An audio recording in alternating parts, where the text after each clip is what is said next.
Friends, welcome to our channel नई हिंदी कहानियाँ bye निधि। आज की कहानी है चरित्रहीन औरत। अगर कहानी आपको अच्छी लगे तो लाइक करें, शेयर करें और नई हिंदी कहानियाँ बाय निधि चैनल को सब्सक्राइब करें।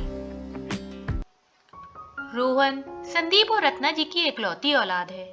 संदीप जी थोक सामान के विक्रेता हैं।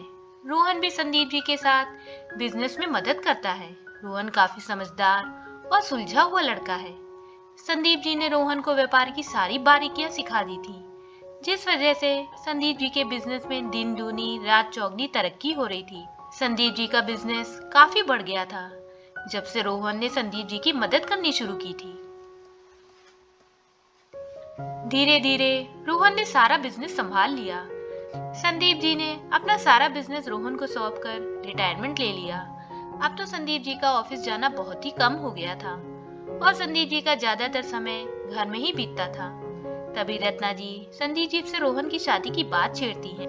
रत्ना जी कहती हैं, सुनिए, रोहन की शादी की उम्र हो गई है और रोहन अपनी सारी जिम्मेदारियां संभालने लगा है। बिजनेस भी उसने कितनी अच्छी तरह संभाल लिया है। अब हमें रोहन की शादी कर देनी चाहिए। संदीप जी कहते हैं, हाँ, मैं रजत सिंह से बात करता हूँ। रोहन और प्रतिभा की शादी की।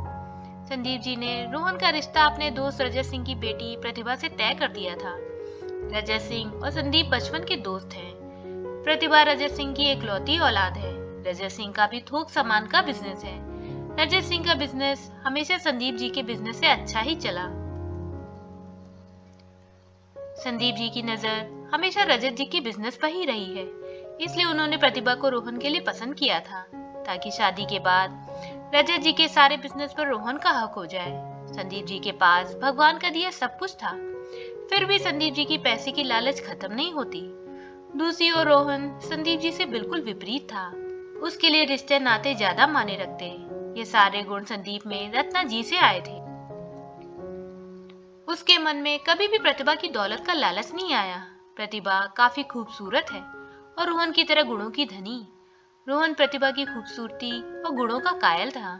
प्रतिभा का दूध सा गोरा रंग, गहरी आंखें, कंधे से नीचे तक आते रेशमी बाल, चौड़ा माथा, गुलाब की पंखुड़ी की तरह होंठ और नाक और होंठ के बीच में काला तिल उसकी खूबसूरती को और बढ़ा देता था। रोहन प्रतिभा को मन ही मन प्रेम करने लगा था। इधर रजत जी भी प्रतिभा का विवाह जल्द से जल्द करा देना चाहते थे। प्रतिभा ने अपना ग्रेजुएशन पूरा कर लिया था और बिन माँ की बच्ची की जिम्मेदारी से अब रजत जी उतरना चाहते थे।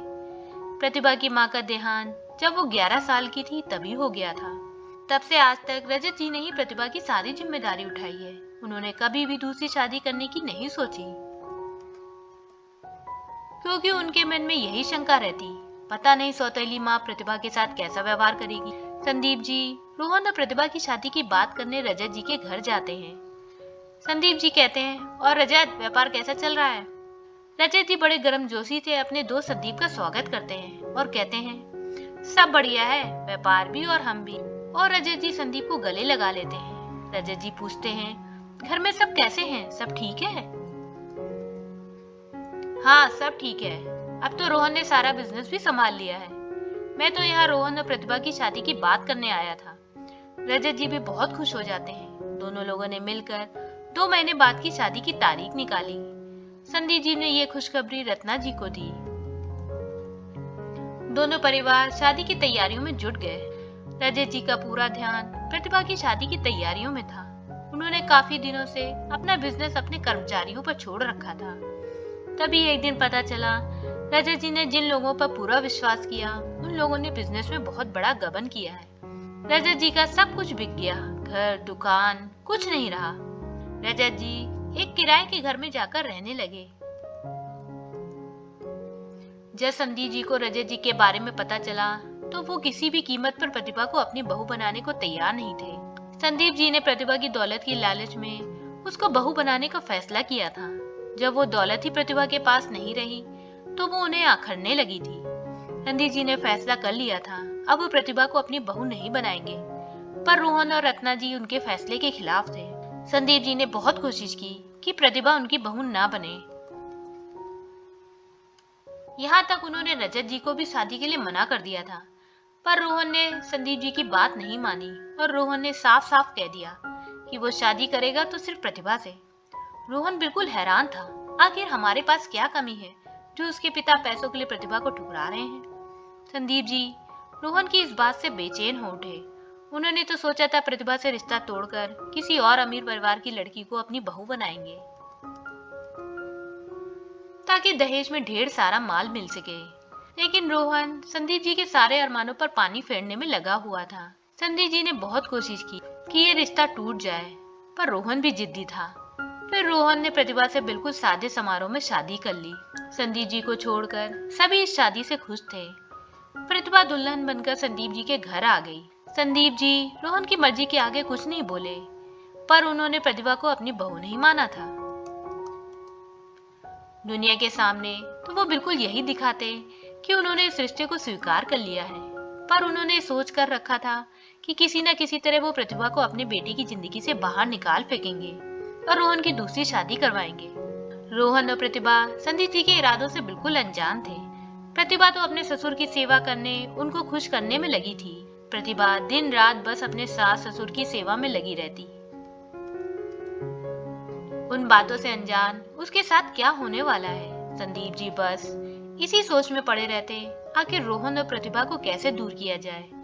और यहाँ रोहन और प्रतिभा का प्यार बढ़ता ही चला जा रहा था। यही सोचकर संदीप जी ने ज्यादातर बाहर का काम रोहन को दे दिया था।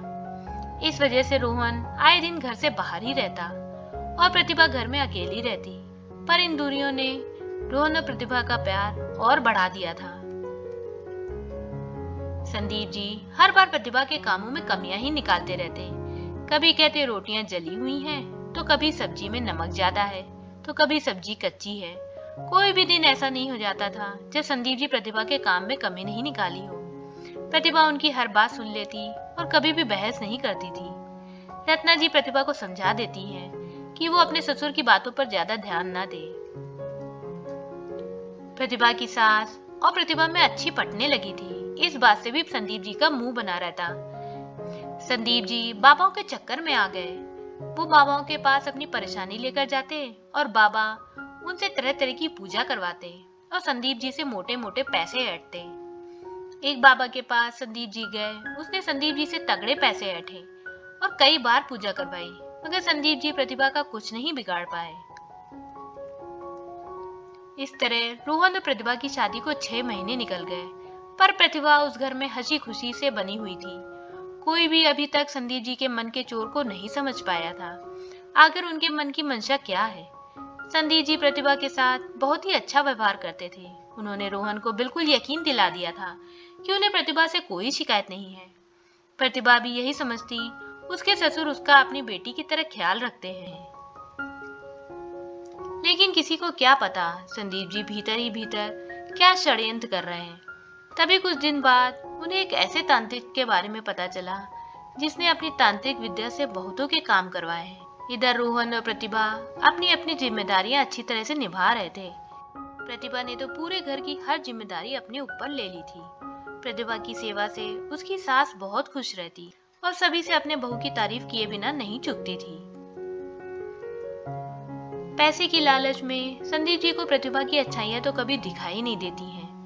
दुनिया में कुछ लोग ऐसे भी होते हैं जिन्हें सिर्फ दौलत ही मायने रखती है। लोगों के गुणों से तो उन्हें कोई मतलब ही नहीं होता है।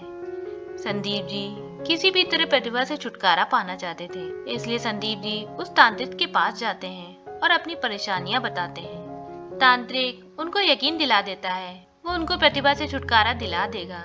तांत्रिक तरह तरह की पूजा करता है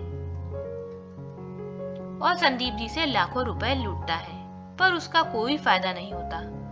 आखिर में तांत्रिक पुड़िया में कुछ देता है और कहता है ये किसी भी तरह प्रतिभा को खिला देना, तुम्हें प्रतिभा से छुटकारा मिल जाएगा।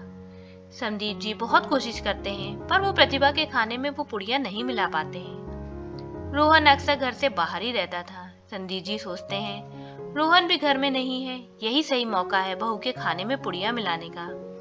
संदीप जी मौके की तलाश में थे कब प्रतिभा किचन से बाहर जाए।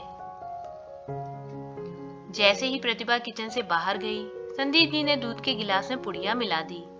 प्रतिभा रोज सोने से पहले 1 गिलास दूध पीती है। संदीप जी ने उसी गिलास में पुड़िया को मिला दिया और आराम से जाकर सो जाते हैं। संदीप जी जब सोकर उठे तो घर में हड़कंप मचा हुआ था। संदीप जी के मन को तसल्ली मिलती है, चलो उस प्रतिभा से छुटकारा मिला। अब मैं अपने लड़के की किसी अमीर परिवार में दूसरी शादी करूंगा। संदीप जी मन ही मन खुश होते हैं। तभी प्रतिभा उनके सामने आकर खड़ी हो जाती है। संदीप जी चौंक जाते हैं और पूछते हैं, ये हड़कंप क्यों मचा है?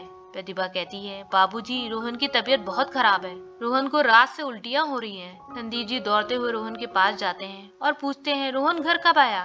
प्रतिभा कहती है, कल रात को बाबूजी। संदीप जी अपना सर पीट लेते हैं। ये क्या हो गया उनके हाथ से?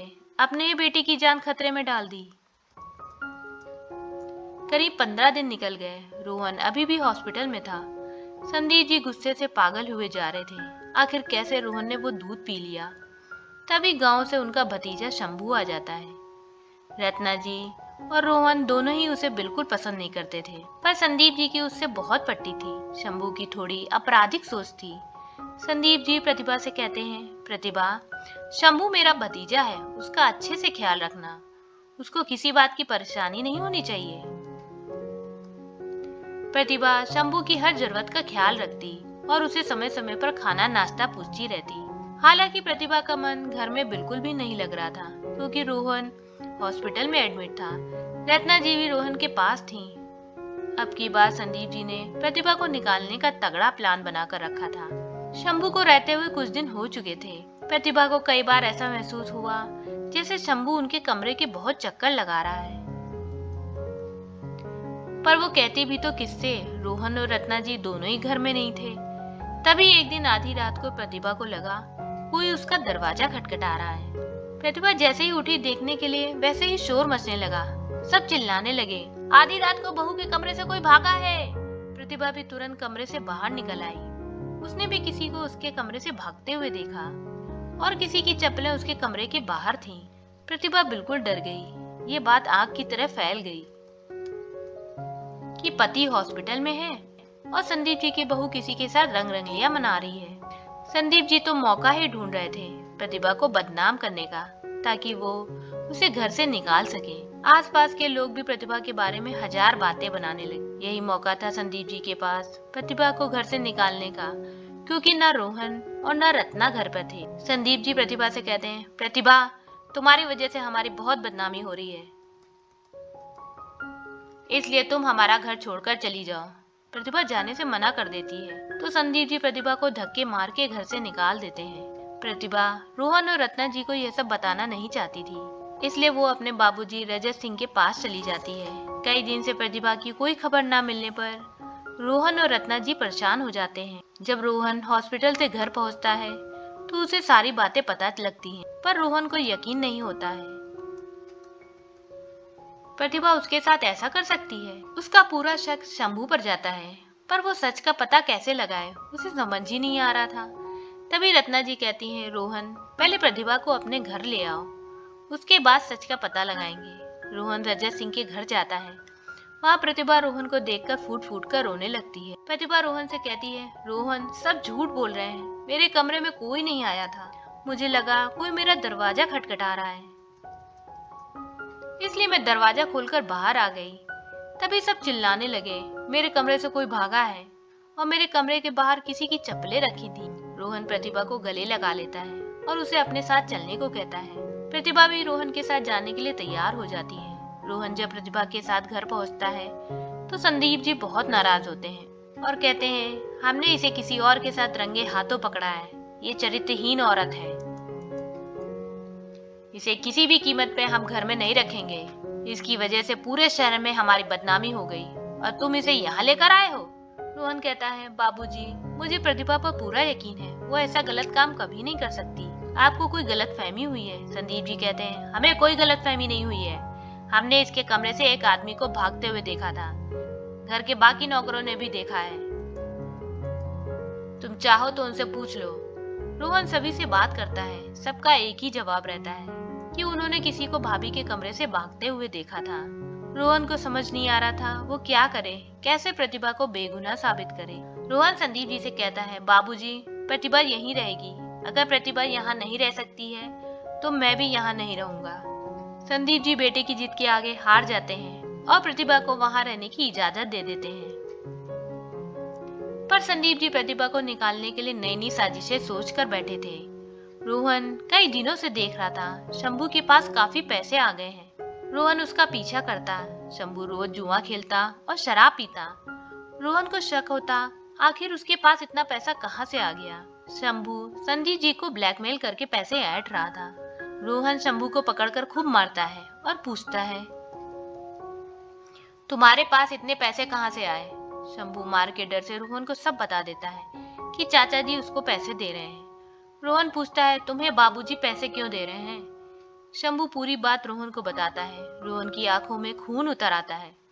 रोहन शंभू को लेकर घर आता है और बाबूजी से पूछता है, क्यों बाबूजी, आपने प्रतिभा के साथ ऐसा क्यों किया?